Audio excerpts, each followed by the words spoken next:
هذه إذاعة إرنا. المستمعين والمستمعات الأفاضل متابعي إذاعة إرنا حيثما كنتم وحيثما يصلكم بثنا، أهلا ومرحبا بكم في مستهل البرنامج العربي لهذا اليوم الأربعاء 3 من يوليو. كما عودناكم مستمعي ومستمعات الأفاضل نقدم لكم نشرة للأخبار، وضمن برنامج متابعات لهذا اليوم يستضيف الزميل أحمد الشريف الناشط والإعلامي الإريتري الأستاذ محمد علي شيع، متناولا معه المسيرة النضالية للراحل الشهيد علي محمد سعيد برحته. وقبل ذلك مستمعي ومستمعات الأفاضل أقدم لكم نشرتنا للأخبار فيما يلي أبرز عناوينها. انقطاع إمدادات الماء والكهرباء عن العاصمة أسمرة. الخطوط الجوية القطرية تدشن أولى رحلاتها إلى مقديشو. استقالة رئيس البرلمان الجزائري. المستمعين والمستمعات الأفاضل، كانت هذه عناوين النشرة وإليكم تفاصيلها من إذاعة إرنا. هذه إذاعة إرنا. بينما تكرر الحكومة الإريترية في وسائل إعلامها القول بأنها توصل خدمات الماء والكهرباء إلى أرجاء الريف الإريتري، تؤكد مصادر إذاعة أرنا من العاصمة أسمرة بأن السكان هناك يعانون منذ فترة من انقطاع الماء والانقطاع المتكرر للتيار الكهربائي. وأكدت المصادر كذلك بأن المسؤولين في الإدارات الإقليمية والبلديات المحلية ليس لديهم إجابات على أسئلة المواطنين، خاصة أصحاب مصانع تعبئة المياه والمصانع التي تعتمد على الكهرباء بشكل أساسي. وبينما اعتاد السكان على انقطاع التيار الكهربائي وعودته من حين إلى آخر دون انتظام، فإن انقطاع الماء يسبب مشكلة كبيرة حيث لا يمكن الاستعاضة عنه بمصادر أخرى.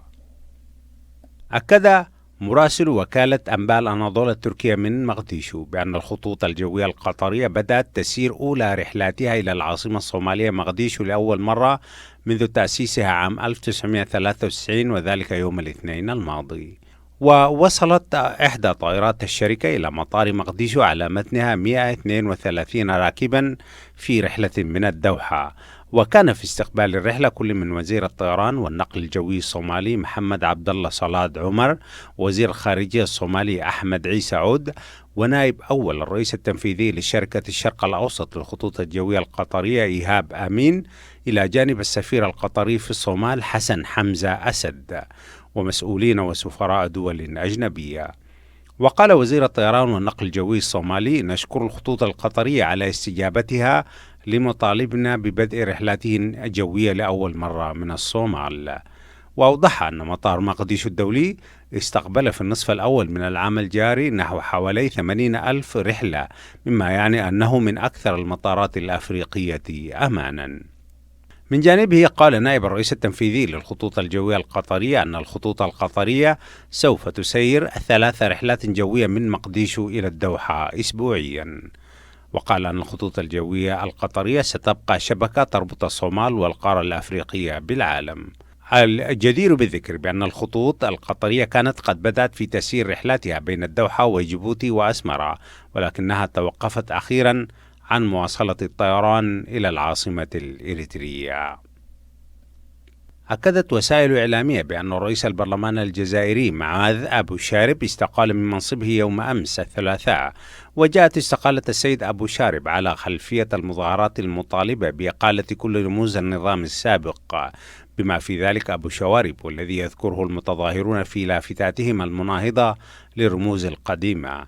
من ناحية أخرى، أبدى الرئيس الأمريكي دونالد ترامب استعداده للتعاون مع الجزائر في المرحلة الانتقالية، حيث قال في رسالة بعثها إلى الرئيس الجزائري المؤقت بمناسبة عيد استغلال بلاده والذي يصادف سنويا 5 من يوليو: أقدر أيما تقدير الجهود الحثيثة التي تبذلها الجزائر في سبيل إيجاد الحلول السياسية السلمية تجاه العديد من التحديات في المنطقة، وذلك من مالي إلى ليبيا. بهذا الخبر مستمعي ومستمعاتي الأفاضل من العاصمة الجزائرية، نكون وإياكم قد وصلنا إلى نهاية نشرتنا الإخبارية، وفيما يلي تذكير بأبرز عناوينها. انقطاع إمدادات الماء والكهرباء عن العاصمة أسمرة. الخطوط الجوية القطرية تدشن أولى رحلاتها إلى مقديشو. وأخيرا استقالة رئيس البرلمان الجزائري. استمعتم سماعات الأفاضل فيما مضى إلى نشرة للأخبار قدمناها لكم من إذاعة إرينا. متابعة طيبة أتمنى لكم مع ما تبقى من فقرات برنامجنا. إذاعة إرينا، صوت مستقل لإريتريا. المستمعون الكرام، السلام عليكم ورحمة الله تعالى وبركاته، وأسعد الله أوقاتكم بكل خير من إذاعة إرينا الدولية في باريس. ها نحن سادتي نلتقيكم في حلقة جديدة من برنامج متابعات. أعزائي المستمعين، كتب على الشعب الإريتري أن يتابع أخبار قادته وكتابه ومثقفيه من على البعد، ومع الأسف الشديد لا يتقفى أثرهم إلا بعد أن يرحلوا. وهذه مأساة مركبة بالنسبة للواقع والمشهد الإريتري بشكل عام. وقد نقلت الأنباء استشهاد ورحيل أحد المناضلين الأفذاذ والأساتذة المثقفين الأكاديميين المتعلمين، الأستاذ علي محمد سعيد برحتو. توفي طبعا في بريطانيا قبل أيام أو خلال الأيام الماضية، وإن كان سيرته حافلة بالإنجاز والحس الوطني الكبير، ولكن في هذه الحلقة سادتي إذاعة إرينا الدولية تتشرف أن تقف وتتابع سيرة وحياة المناضل الأستاذ علي محمد سعيد برحتو. ويتحدث في ذلك في هذا الموضوع الأستاذ المناضل محمد علي شيا، مدير ومؤسس موقع النهضة الإلكتروني والناشط السياسي في أستراليا. أستاذ شيا، مرحبا بك في إذاعة إرينا. هذه إذاعة إرينا. بسم الله الرحمن الرحيم. شكرا الأخ أحمد شريف، شكرا لإذاعة إرينا. في البدء أترحم على روح الشهيد الأستاذ علي محمد سعيد برحتو، وهو أستاذي وقائدي بالنسبة لي. أنا تعلمت كثير جدا وتأثرت كثير جدا مجرد ما لقيت الخبر. وماذا نقول؟ هذا الأعمار بيد الله، والله يرحمه ويغفر له. نعم، رحمة الله عليه وعلى كل الكوكب النير التي يعني غادرت الدنيا وغادرت وإريتريا الدولة غير المحظوظة لم تستفد حتى من كل شيء كان يمكن أن يضيف إليها. طيب، على الرغم مما كتب عن الشهيد الراحل علي محمد سعيد برحتو، ولكن أخ شيا خلينا يعني نعمل إضاءة لما تفضل به الكتاب، ونحيي كل الأقلام التي يعني بدأت في الكتابة عنه، وبدءا من أخونا الصحفي الكبير الأستاذ مصطفى كردي، ثم كتابة الأستاذ محمد حسين باقر، وبعد ذلك أو حسين محمد باقر عفوا، ثم كتابة سعادة السفير علي محمد صالح، وكثير من الأقلام يعني ربما ما متابعينا نحن. وإضافة إلى ذلك في هذا الإطار تأتي إذاعة إرينا أن تغطي هذا الحدث الأليم. أستاذ شيا، متين تعرفت في البداية على أول لقاء بالنسبة لك مع السيد برحتو كان متين؟ حقيقة يعني أشيد بالأخبار اللي كتبه عن الأستاذ علي برحتو، وطبعا كان البدء هو الأخ العزيز مصطفى كردي. هو الأستاذ علي برحتو في الحقيقة أول مرة شفته كان سنة 77 في مؤتمر لوكويب. هذا المؤتمر بتاع قوات التحرير الشعبية سنة 77 عقد في لوكويب. كان بارز فيه الأستاذ علي برحتو. هذا الأستاذ قدم وثيقة الدستور بتاع التنظيم أو الميثاق التنظيمي، وقدمه بطريقة جميلة جدا، وعجب حتى الوفود اللي حضرت، إن كان العراقيين والفلسطينيين كانوا حاضرين في هذا المؤتمر. والمؤتمر كان حاشد، كان عدد كبير جدا من القيادات التي كانوا على رأس عثمان صالح سبا الله يرحمه رحمة الله عليه، كانوا موجودين هؤلاء. وللأسف بعد ما انتهى المؤتمر في النتيجة النهائية كان الأستاذ علي مرشح في هذا المؤتمر يبقى في قيادة قوات التحرير الشعبية اللي هو المجلس المركزي. الأستاذ علي سقط في هذا المؤتمر، ما نجح. وكان في كلام حول ملابسات عدم نجاح عدم نجاحه كان موجود، أنه حقيقة التصويت تم، وأعتقد بتقديري الشخصي أنه الأستاذ علي المفروض ناجح يعني، لكن حصل تغيير في قائمة القيادة. حصل تغيير في قائمة القيادة، والأخوان اللي يعني بيشتغلوا الكواليس ويخططوا الأسماء سحبوا القائمة اللي نجحت وخطوا القائمة اللي ركبوها ضمن العلاقات المعينة عشان يقودوا بها المرحلة. هذه القائمة وطبعا يعني معروف ايوه معروف. لا هذا كان تزوير كبير جدا بصراحة، يعني كان التاريخ ممكن نقول الكلام ده. حتى قاعة المؤتمر ما قدرت تتحمل هذا التزوير وتحرقت بالمناسبة. القاعة تحرقت مباشرة بعد المؤتمر بساعتين. من الشخصيات البارزة اللي كانت موجود يعني غيبت أو أسقط اسمها على رأس الأستاذ علي برحته طبعا، وفي مجموعة ثانية كانت موجودة. كانت في نقطة ظريفة جدا، واحد اسمه علي طاحونة من المنادين القدام جدا يعني. هذا علي طاحونة جاب بعدين ممكن جاب القائمة، جاب أصوات أعلى من علي برحته في القائمة اللي سقطت يعني. فكان بيضحك بيقول أنا أجيب أعلى من علي برحته أصوات هو ذاته ده علي طاحونة. فكانت نكتة بالنسبة للمؤتمرين الذين أذكياء يعني من أول لحظة عرفوا أن المسألة دي فيها يعني فيها لعبة جدا. دي أول مرة لفت نظري فيها بصراحة. طيب موقفه كان شنو هو من هذا التزوير؟ هو تأثر شديد لكن واصل الإدارة ولم يتوقف، لأنه أصلا كان راجل بارز جدا، وكان بيدير مجلة الثورة من بيروت في قبل المؤتمر هذا، ولذا يعني واصل في المرحلة بتاعته ووجه في مكتب العلاقات الخارجية في مكتب القاهرة. جميل. طيب ده أول تعرف عليه بالضبط يعني. طيب أول مرة أشوف فيها. فبعد ذلك طبعا بحكم إنه جلسنا مع بعض وعملنا مع بعض فترة طويلة جدا، الواحد جزء معلومات. وين كانت فترة العمل مع بعض؟ أكثر فترة اشتغلنا مع بعض في التنظيم الموحد. كويس. مع بعض يعني في مكتب واحد. وين كنت مدير مكتب رئاسة المجلس الوطني وهو كان رئيس المجلس الوطني. دي أكثر فترة أخذناها مع بعض. كم سنة؟ 3 سنوات. وين؟ في ساسريب تقريبا 3 سنوات أخذنا في التنظيم الموحد تقريبا يعني. قبلها كان في اللجنة الثورية كنا مع بعض موجودين، لكن أنا كنت في جهاز وهو كان في جهاز آخر يعني. ونساته العامة وشخصيته واهتماماته غير النضال والأشياء، ماذا تذكر أستاذ الشيخ؟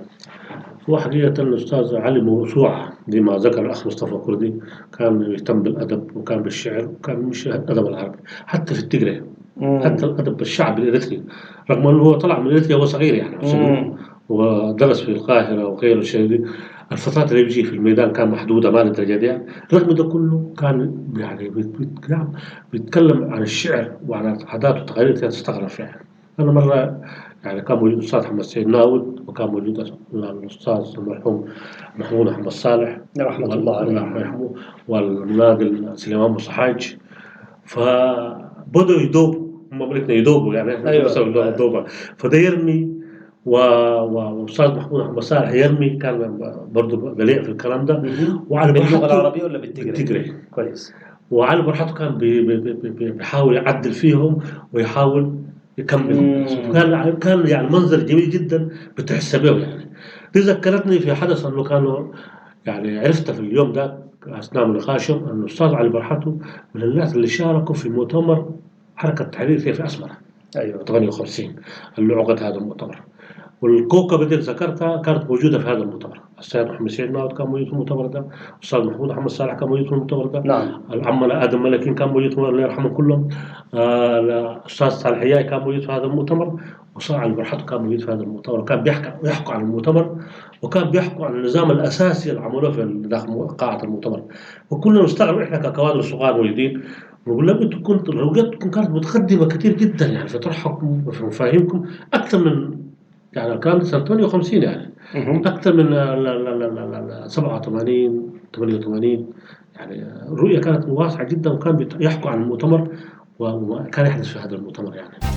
إذاعة إيرينا، صوت مستقل لإريتريا. جميل ده هو يمكن جميل. شكرا لك أستاذ شيا. وأعزائي المستمعين، لا زلتم مع إذاعة إيرينا الدولية في باريس، وهذه الحلقة من برنامج متابعات، ونتحدث عن رحيل ومناقب الأستاذ المناضل الإعلامي الكاتب المثقف الراحل علي محمد سعيد برحته. ويتحدث الأستاذ شيع المناضل ومؤسس ومدير موقع النهضة الإلكتروني. أستاذ شيع، طيب يعني هذا الرجل كان عصاميا كمان، وحتى الحكاية ذكرها حسين محمد الباقر، التحاقه حتى سفروا إلى القاهرة.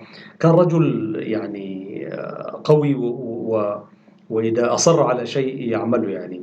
فهل كان بيتحدث عن طريق الالتحاق بالعلم وتخرجه من الكلية وما إلى ذلك؟ وبعدين هو كان كمان رجل حتى وصل إلى أمريكا في رسالة الماجستير وغيره. فرحلته العلمية الطويلة دي بتشوفها كيف أستاذ شيع؟ هو الأستاذ علي فعلا زي ما قال الأخ حسين باغر، بالمناسبة حسين باغر راجل رفيقه، يعني رفيقه من إريتريا، ودرسوا تقريبا جيل معا، درسوا مع بعض تقريبا، بيعرفوا بعض جيد ولم يفارقوا بعض أبدا لحين ما أستاذ علي ما شاء الله عليه. نعم. أستاذ علي زي ما قال أخذ منحة دراسية لأنه اشترك في مسابقات وأدت المنحة الدراسية مجلة آخر ساعة. نعم. درس في حلوان وتخرج جامعة القاهرة. راجل كان عنده اهتمامات، يعني كان قريب من الأخوان المسلمين في مصر. عاشر ناس سيد قطب والجماعة دي، لكن ما كان منتبه، لكن أثروا عليه في ثوريتهم وفي تحركهم. ومرة من المرات بيقول أنا يعني شاركت مظاهرة، ومن الجامعة هم طلاب من جامعة القاهرة دخلوا لحد حديقة الحيوان وفلت من الأمن المصري يعني بثواني، كان ممكن يعتقل يعني. لكن ركز في إريتريا من أوائل الناس اللي استقبلوا الزعماء الأوائل اللي جو في الشيخ الرئيس محمد آدم الله يرحمه والشيخ إبراهيم سلطان وولد مريم في جو القاهرة، ومن أوائل الناس اللي استقبلهم في القاهرة يعني. نعم. وأستاذ علي من أوائل الناس اللي أسسوا اتحاد طلبة نادي طلاب إريتريا، كان بيسموه نادي الطلاب. وهذا النادي كان في شارع اسمه شارع البنات في جسر السويس قبل الاتحاد الشريف، ثم انتقلوا إلى الاتحاد الشريف. وهو اللي قدم عضو مجلس قيادة الثورة المصرية اللي هو أنور السادات الله يرحمه. أستاذ علي قدم أنور السادات في لقاء افتتاح مقر الاتحاد الشريف. أنور السادات جاء وألقى خطاب. نعم. والأستاذ علي هو اللي قدم أنور السادات في هذا اللقاء يعني. نعم. يعني والله حالة يعني عملية ملفتة فعلا. هذا الرجل إذا كان خلفيته فكره إسلامي وأخو مسلم بهذا الشكل زي ما ذكرته، يعني خصوصية إريتريا هو كان بينظر لها نظرة مختلفة. يعني حتى ما يعني أعتقد حتى الآن أنا ما قريت مثلا علاقته بالرؤية، يعني مجموعات كانت طبعا في حركة تحرير إريتريا وفي جبهة التحرير تنازعات إسلامية مثلا وفق توجهها وفكرة، فلا يأتي اسم براحته رغم أنه هو خلفيته بهذا الشكل. إلى ماذا تعزو ذلك؟ هو حقيقة يعني ما أقدر أجزم أقول الراجل ده كان عضو مع الأخوان، لكن يعني لهم تأثير على كان في حركته، لأنه كان يعني راجل متعمق في الدين، متعمق في الإسلام، يعني قارئ جيد جدا. حتى المخارج بتاع اسمه كانت سليمة جدا يعني. دائما في كتاباته بيستدل بالإسلام، بيستدل بآيات قرآنية. عشان كده نحن بنقول يعني بيفتتح حتى البيانات يكتب بسم الله الرحمن الرحيم. من أوائل كان مصر في هذا الكلام يعني. حتى في كلمة إريتريا بيعمل ياء إريتريا ياء بها يعني إريتريا في الكتابة بتاعته.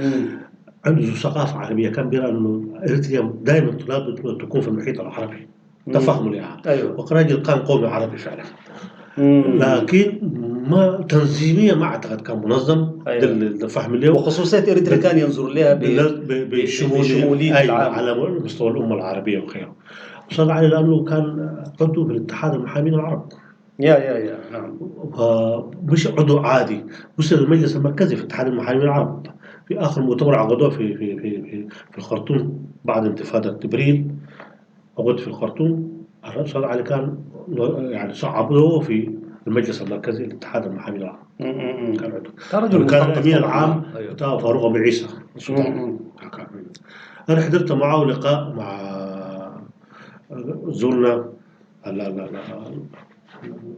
الجمعية التأسيسية بعد انتفاضة إبريل، وجلس مع رئيس البرلمان التأسيسية السودانية. السودانية أوكي. في الخرطوم في موعد، والأستاذ علي طرح خارطة الطريق في كيفية إعادة عضوية الاتحاد البرلمان السوداني في الاتحاد البرلماني العرب. طرح له هذه الخريطة لأنه أصلا كان عندهم عضوية، وكان رئيس عز الدين السيد كان رئيس البرلمانيين العرب أيام النميري، وبعدين بعد أسقطت العضوية حقهم كان علقت يعني.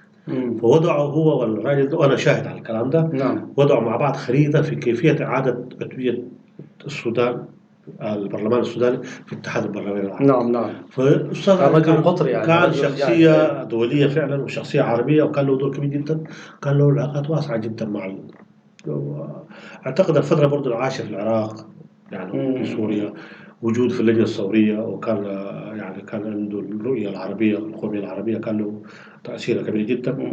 كان له رفاق يعني مثلا إسلام عجيب وغيره، والناس مع بعض عملوا الحركة التسعية في قوات التحرير الشعبية.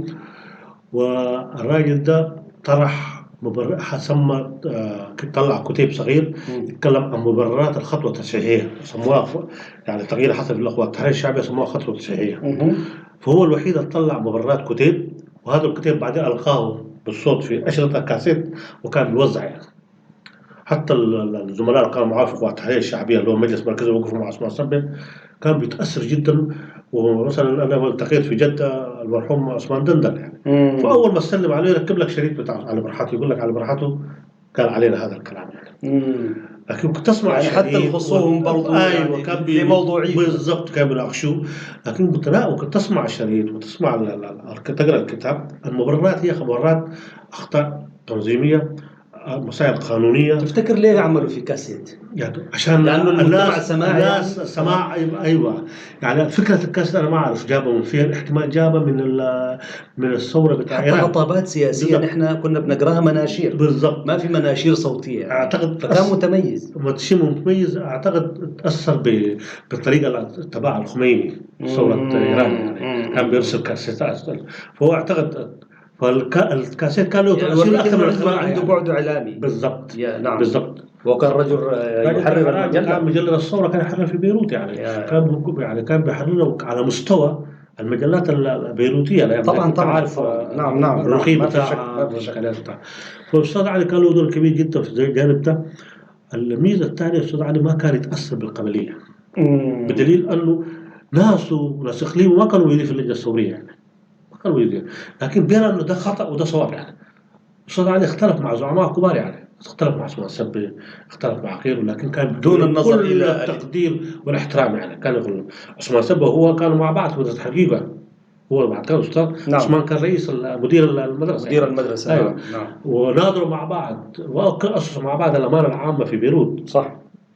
ورغم كده قناعاته كانت أقوى منه. أيوة. في حدث مهم جدا. طيب أستاذ شيا، نحن في ختام هذا اللقاء الجزء الأول، ولأننا نتحدث عن سيرة رجل مناضل، سيرة حافلة بالعطاء والإنجاز، سنفرد له مساحة أخرى في هذا البرنامج. هذه إذاعة إرينا.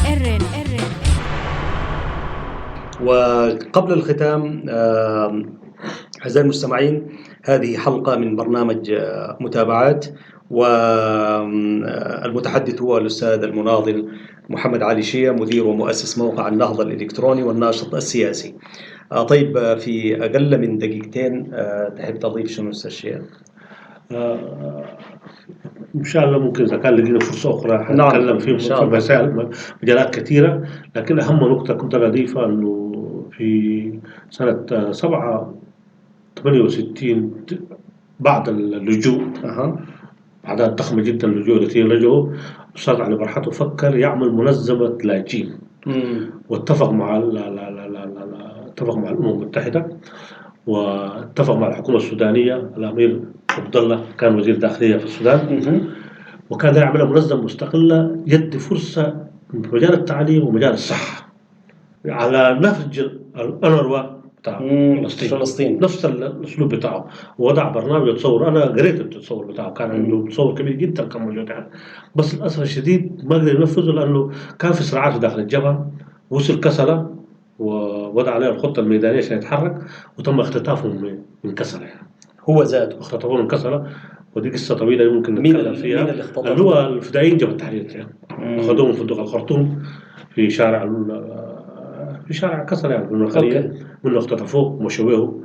وشخصيا يعني الشخص اللي أصدر القرار مين، لكن الأخوان الفدائيين أخذوه ما عارفينه. يعني هو بصراحة صار علي برحته شكله أبيض كده، فقالوا له خواجة يعني. نعم. جاري بس أو خواجي أمريكان أسامي اللي هنا جابتك تكسبت بالعالم. ما عارفين مين هو. لما ما وصلوا بيه الميدان وبعدين اكتشفوا إنه هذا عصام علي برحته والإريتري وخير الشاهدين. أخذ كم في الميدان؟ والله اعتقد 2 تقريبا، وبعدين فكوه يعني. بس كان بيتعاون معه لأنه هو المجموعة المعتقد. ومات المشروع مع الأسف. مات المشروع. كان هذا المشروع من 67 لحد ما تأسس جهاز التعليم الإريتري 76 اللي هو بتاع أخوات التحرير الشعبي. هذه الفترة كان قد من الأجيال كانوا ممكن يدرسوا ويتعلموا في معسكرات اللاجئين إذا كان برنامج صار على برحته أقيم. أيوة. هذه نقطة مهمة جدا. شكرا لك أستاذ شيا لحديثك لإذاعة إيرينا الدولية عن مناقب وسيرة وحياة المناضل الأستاذ الإعلامي المثقف علي محمد سعيد برحته رحمة الله عليه. هكذا سادتي نتوقف هنا على أن نكمل ما تبقى من حديث في الأسبوع القادم. تقبلوا تحيات محدثكم أحمد شريف برفقة الزملاء فتحي عثمان وبنيام سمعون. السلام عليكم ورحمة الله وبركاته، ورحم الله المناضل برحته، وإلى اللقاء. إذاعة إيرينا، صوت مستقل لإريتريا. المستمعين والمستمعات الأفاضل، أهلا وسهلا بكم مجددا. وقبل ختام فقرات برنامجنا مستمعي ومستمعات الأفاضل، أقدم لكم فيما يلي موجزا لأهم ما ورد في نشرتنا الإخبارية. انقطاع إمدادات الماء والكهرباء عن العاصمة أسمرة. بينما تكرر الحكومة الإريترية في وسائل إعلامها القول بأنها توصل خدمات الماء والكهرباء إلى أرجاء الريف الإريتري، تؤكد مصادر إذاعة إيرينا من العاصمة أسمرة بأن السكان هناك يعانون ومنذ فترة من انقطاع الماء والانقطاع المتكرر للتيار الكهربائي. الخطوط الجوية القطرية تدشن أولى رحلاتها إلى مقديشو. أكد مراسل وكالة أنباء الأناضول التركية من مقديشو بأن الخطوط الجوية القطرية بدأت يوم الاثنين الماضي تسير أولى رحلاتها إلى العاصمة الصومالية مقديشو لأول مرة منذ تأسيسها عام 1993. استقالة رئيس البرلمان الجزائري. أكدت وسائل الإعلام بأن رئيس البرلمان الجزائري معاذ أبو شارب استقال من منصبه يوم أمس الثلاثاء. وجاءت استقالة السيد أبو شارب على خلفية المظاهرات المطالبة بإقالة كل رموز النظام السابق بما فيهم أبو شارب، والذي يذكره المتظاهرون في لافتاتهم المناهضة للرموز القديمة للنظام في الجزائر. المستمعين والمستمعات الأفاضل، كان هذا موجزا لأهم ما ورد في صدر نشرتنا الإخبارية لهذا اليوم. إذاعة إيرينا، صوت مستقل لإريتريا. ولا يفوتني أن نذكركم دوما بأنكم يمكنكم الكتابة إلينا والتواصل معنا على البريد الإلكتروني arabic@gmail.com. وحتى الملتقى في حلقة جديدة من برنامج متابعاتي والبرامج الأخرى لإذاعة إيرينا، لكم من زميلي أحمد الشريف ومني محدثكم فتحي عثمان ومن زملائي في الإذاعة أطيب التحايا، ودمتم في رعاية الله وحفظه. هذه إذاعة إيرينا.